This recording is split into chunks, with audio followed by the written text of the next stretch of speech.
بسم اللہ الرحمن الرحیم۔ اکھنڈ بھارت پر پہلا کاری وار، اروناچل پردیش کے باشندوں کا بھارتی پاسپورٹ اب نہیں چلے گا۔ خالصتان ریفرینڈم پر انڈیا کا کینیڈا سے احتجاج، ایک خوبصورت اداکار کی موت، راکھ اور دھوئیں کے بادل، یہ کہاں سے آ رہی ہیں؟ یہ ساری خبریں آج بڑی امپورٹنٹ ہیں۔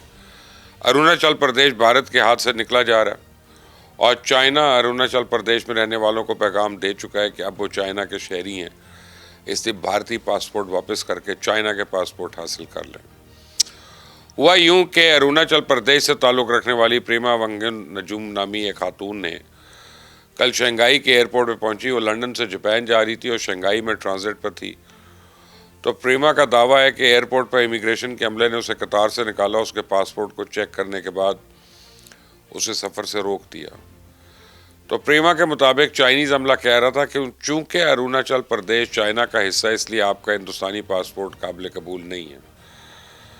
اگر آپ کو اپنا سفر جاری رکھنا ہے تو پھر آپ کو چاہیے کہ جلد از جلد چائنا کا پاسپورٹ بنوا لیں۔ تو پریما نامی وہ خاتون پچھلے 15 سال سے انگلینڈ میں مقیم ہے، خود کو انڈین شہری کہتی ہے، لیکن شنگھائی ایئرپورٹ کے عملے کا جواب سن کے سٹپٹا گئی۔ اسے فوراً چائنا میں انڈیا کے سفارت خانے سے رابطہ کیا۔ تو شنگھائی میں انڈین کانسولیٹ جو موجود ہے، لیکن ان کا عملہ کئی گھنٹے کے بعد ایئرپورٹ پہ پہنچا اور آخر کار انہوں نے منت سماجت کر کے پریما کو سفر کی اجازت دلوا دی اور جاپان روانہ کر دیا۔ اور پریما جاپان پہنچ چکی ہے اور اب اس بات پر پریشان ہے کہ آئندہ سفر کے لیے بھارتی پاسپورٹ استعمال کرے یا نہ کرے۔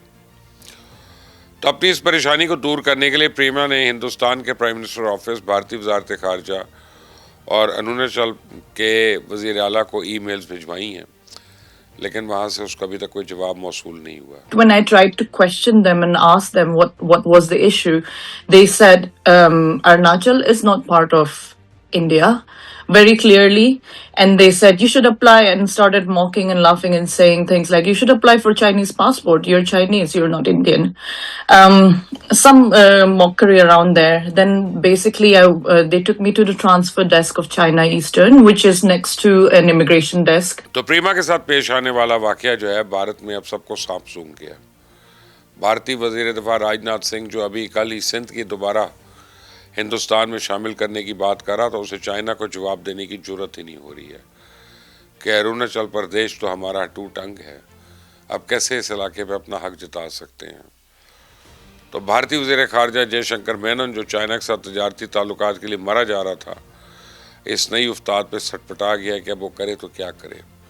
میجر گورو آریہ، ارنب گوسوامی، برکت دت اور یہ سارا گودی میڈیا جو ہے، ان کے اینکرز منہ چھپاتے پھر رہے ہیں۔ انہیں اس بات کی سمجھ نہیں آ رہی ہے کہ اب اروناچل پردیش کو بھارت کے نقشے پہ دکھائیں یا چائنا کا حصہ تسلیم کر لیں۔ تو مودی سرکار کی اوقات یہ ہے کہ اسے تو چائنا کے سامنے سفارتی احتجاج کی بھی ہمت نہیں ہوئی ہے۔ تو اب گودی میڈیا ذرائع کے حوالے سے خبریں چلا رہا ہے کہ بھارت نے دلی اور شنگھائی دونوں جگہوں پہ ڈیمارش دیا ہے، اور بھارت کی وزارت خارجہ نے سوشل میڈیا پہ گول مول سا جعلی بیان جاری کیا، جس میں اروناچل پردیش کے باشندوں کو یقین دلانے کی کوشش کی گئی ہے کہ وہ ہندوستانی شہری ہیں اور ہندوستانی پاسپورٹ رکھنے اور سفر کرنے کے حقدار ہیں۔ لیکن پریما کے ساتھ پیش آنے والا واقعہ بتا رہا ہے کہ چائنا نے اروناچل پردیش کو اپنا حصہ قرار دے دیا اور اب اس کا سرکاری سطح پہ صرف اعلان باقی رہ گیا۔ تو آپ کو میں بتاؤں کہ اروناچل پردیش میکوہن لائن کے جنوب میں واقع اور برطانوی دور میں اس کا نام شمالی مشرقی سرحدی ایجنسی تھا، لیکن بعد میں بھارت نے اس کا نام بدل کے اروناچل پردیش رکھا اور اسے اپنا حصہ قرار دے دیا۔ تو چائنا کا دعویٰ ہے کہ اروناچل پردیش اصل میں جنوبی تبت کا حصہ ہے، اور ابھی 2 مہینے پہلے چائنا نے اروناچل پردیش کے 15 مقامات کے نام تبدیل کر کے ان کو اپنے نقشے میں شامل کیا۔ اس سے پہلے 2018 میں بھی چائنا نے اروناچل پردیش کے 6 مقامات کے نام تبدیل کر کے ان کو اپنا حصہ قرار دیا تھا، اور آج چائنا نے اروناچل پردیش کے باشندوں کو باقاعدہ پیغام دیا ہے کہ وہ ہندوستانی نہیں ہیں بلکہ چائنیز شہری ہیں۔ تو مودی سرکار نے اکھنڈ بھارت کا جو پکھنڈ شروع کر رکھا ہے، اب میں دیکھتا ہوں کہ وہ اروناچل پردیش کو کیسے بچاتی ہے۔ بھارتی سینا میں تو آج تک چائنا کی پیپلز لبریشن آرمی کے سامنے کھڑے ہونے کی جرت نہیں ہوئی ہے، اور بھارتی سینا کی جرات کا اندازہ آپ اس بات سے لگا لیں کہ اس نے پچھلے 2 ہفتوں سے جزائر انڈمان نکوبار میں 25 سے 27 نومبر کے دوران فائرنگ کی مشقوں کا اعلان کر رکھا تھا، لیکن کل چائنا کے 2 بحری بیڑے وہاں پہنچے۔ ان کے پہنچنے کی دیر تھی، بھارتی سینا نے فوری طور پہ اپنا جاری کردہ نوٹم واپس لے کر فائرنگ کی مشقیں ملتوی کر دی۔ تو میں آپ کو بتاؤں، اب تو خالصتان تحریک اس قدر زور پکڑ چکی ہے کہ اس کی شدت کو بھارت کی حکمران اشرافیہ نے بھی محسوس کرنا شروع کر دیا۔ کینیڈا کے دارالحکومت اوٹاوا میں کل خالصتان ریفرینڈم جاری ہے، کل سے ہے، اور کینیڈا میں مقیم سکھ برادری اس شدید سردی میں بھی اوٹاوا پہنچ کے خالصتان کی آزادی کے لیے ووٹ ڈال رہے ہیں۔ وہاں گونجنے والے ہندوستانی یا ہندوستان مخالف نعرے جو ہیں، انہوں نے کینیڈا میں بھارتی سفیر کی نیندیں اڑا دی ہیں۔ دنیش پھاٹک نے کل ایک کینیڈین ٹی وی چینل کو انٹرویو دیتے ہوئے کہا کہ اس ریفرینڈم کو بھارت نے مداخلت قرار دیا ہے۔ Let me end on this because today there is a referendum in Ottawa. It's been held before by Sikhs for Justice. This was the Canadian chapter was headed up by Hardeep Singh Nijjar. This is obviously, as you know, an attempt to create a Punjabi state, a separate state out from India. Obviously, you don't agree with that. But what is your reaction to the fact that these referendums continue inside this country with Sikhs? See, it's a farcical referendum, which you can hold. I mean, for us, having peaceful protest or asking for something is part of a political process. Yes. We have no problem with it. In fact, in India, there are political parties which ask for the formation of a Khalistani government, and they are in parliament. Mm-hmm. They were in parliament. There are 2 people who are in parliament. One of them is the son of one of the persons who are accused or convicted of the assassination of Prime Minister Indira Gandhi. He is today a member of parliament. The same thing. You people know what referendums are. You've done referendums in the past.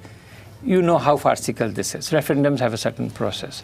This is referendum by Canadians done in Canada.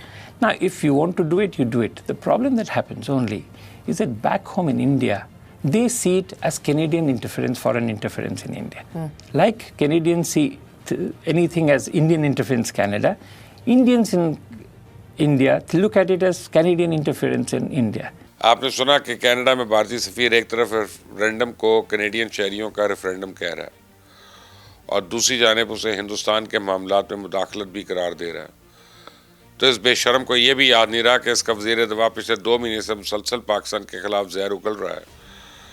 کبھی وہ بلوچستان کی آزادی کی بات کرتا ہے، کبھی وہ آزاد کشمیر کی واپسی کے سپنے دیکھتا ہے، تو کبھی سندھ کے دوبارہ ہندوستان میں شمولیت کی خواہش کا اظہار کرتا ہے۔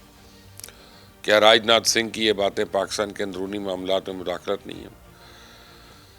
کیا پاکستان مودی سرکار کی ان اشتعال انگیزیوں کو اپنی قومی سلامتی کے لیے خطرہ نہ سمجھے؟ یہ اکھنڈ بھارت والا پاکھنڈ اب زیادہ دیر تو چلنے والا نہیں ہے۔ بھارت کی جنتا کو مودی سرکار سے سوال کرنا چاہیے کہ اگر کشمیر، پنجاب، اروناچل پردیش، منی پور، آسام، چھتیس گڑھ، ناگالینڈ، انڈیمان اور نکوبار ہاتھ سے نکل گئے تو پیچھے ہندوستان میں رہ کیا جائے گا؟ صرف بالی ووڈ، اور بالی ووڈ میں تو اب کوئی خوبصورتی باقی نہیں رہی ہے، کیونکہ بالی ووڈ کا خوبصورت ترین سٹار دھرمیندر تو اب اس دنیا میں نہیں ہے۔ خبر یہ ہے کہ ایتھوپیا سے راک کا ایک طوفان اس وقت پاکستان اور بھارت میں داخل ہو چکا ہے، جس کی وجہ سے دونوں ممالک کو فضائی ٹریفک متاثر کر رہی ہے ان کی، اور راک کے بادل ایک ایلی گوبی نامی آتش فشاں پھٹنے سے پیدا ہوئے ہیں، اور یہ آتش فشاں پچھلے 12,000 سال سے خاموش تھا، اور اس آتش فشاں سے نکلنے والے دھوئیں اور آگ کے بادل اس وقت 46,000 فٹ کی بلندی پہ موجود ہیں اور گوادر سے ہندوستان کی جانب بڑھ رہے ہیں۔ تو خدشہ اس سے بین الاقوامی پروازیں متاثر ہو سکتی ہیں۔ پاکستان میں ڈومیسٹک فلائٹس تو 36,000 فیٹ پہ، جبکہ انٹرنیشنل فلائٹس 40 اور 45,000 فیٹ کی بلندی پہ پرواز کرتی ہیں، اور یہ راک جہاز کے انجن کو ڈیفینیٹ متاثر کر سکتی ہے۔ اسے پاکستان اور بھارت نے تمام ایئر لائنز کے لیے ایک الرٹ جاری کیا ہے۔ انڈیا، پاکستان اور پہلے ہی اسموگ نے ماحول کو آلودہ کیا ہوا، لیکن محکمہ موسمیات ہمیں یقین دلا رہا ہے کہ راک کے یہ بادل پاکستان سے گزر جائیں گے، صرف ہندوستان جائیں گے۔ دیکھتے ہیں، اللہ کرے ایسا ہی ہو، اور اللہ پاکستان اور پاکستانیوں کو ہمیشہ ہر مشکل سے، ہر آزمائش سے بچا کے رکھے، آمین۔ اس چینل کو سبسکرائب کرنا مت بھولیں، بیل آئیکن کو پریس کریں۔ Until the next time, Allah Hafiz.